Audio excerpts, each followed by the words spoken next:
मी लाडकी बहीण योजनेला कोर्टात आव्हान दिलं नाही असं म्हटलेलं आहे सामाजिक कार्यकर्ते अनिल वडपल्लीवार यांनी। की काँग्रेस कोर्टात गेली असं सत्ताधाऱ्यांचं म्हणणं आहे। वडपल्लीवार सर आपल्या सोबत आहे। सर, तुमचं काय म्हणणं आहे? नाही, मी कोणत्याही योजनेला विरोध केलेला नाही आहे। मी उच्च न्यायालयात कोणत्याही शासकीय योजनेचा विरोध केलेला नाही आहे, हे ध्यानी ठेवायला पाहिजे। आणि माझं नाव चुकीने सरकार शासकीय कार्यक्रमात माननीय मुख्यमंत्री उपमुख्यमंत्री घेतलं याचं मला फार वाईट वाटलं आहे आणि लोकात गैरसमज पसरतो आहे। त्यामुळे सर, तुमच्या पिटिशनमध्ये नेमकं म्हटलं काय आहे? नाही, माझ्या पिटिशनमध्ये एवढंच म्हटलं आहे की जनतेचा पैसा जनतेच्या प्रॉपर उपयोगासाठी वापरण्यात यावा, एवढंच म्हटलं आहे मी। त्यासाठी काहीतरी एक रेग्युलेटरी कमिटी वगैरे बनवण्यात यावी, एवढी मी मागणी केलेली आहे। जो वेगवेगळ्या योजना आहे त्याच्याबाबत काय उल्लेख केलेला आहे तुम्ही?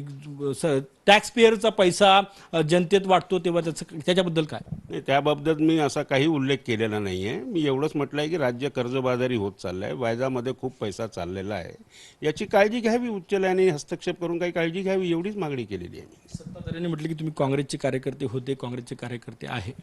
मी काँग्रेस पक्षाच्या विचाराशी सहमत आहे आणि मी कोणत्याही नेत्याच्या आदेशावरून हे कार्य केलेलं नाही। ही माझी स्वतःची जनहित याचिका आहे आणि याच्या आधी मी पण अशा 5-6 जनहित याचिका वेगवेगळ्या नागपूर शहराच्या विकासाच्या दृष्टीने किंवा एन्व्हायरमेंटच्या दृष्टीने अशा जनहित याचिका मी ऑलरेडी नागपूर उच्च न्यायालयात दाखल केलेल्या आहे आणि त्याच्यावर फाईट सुरू आहे माझी। आणि जेव्हाही काँग्रेसचे राज्य होतं त्यावेळेसही मी शासनाविरुद्ध लढत असो।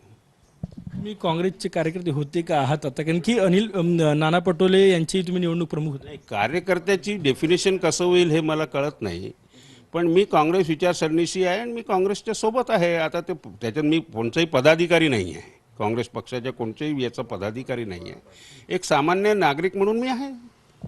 मुख्यमंत्री काल म्हटले की काँग्रेसनं वडपल्लीवार नावाच्या व्यक्तीला कोर्टात पाठवलं लाडकी बहीणला चॅलेंज करण्यासाठी। फडणवीसही परवा म्हटले होते तेच वाक्य। नाही, ते त्यांची चुकीची समजूत आहे असं मला वाटतं। नाना पटोले म्हटले की वडपल्लीवार आमच्या काँग्रेसमध्ये नाही, काँग्रेसचे पदाधिकारी नाही। आता नाना पटोळे साहेबापर्यंत मी पोहोचू शकत नाही, त्यांना माहीत नसेल, पण मी काँग्रेसचा एक छोटासा कार्यकर्ता आहेच मी।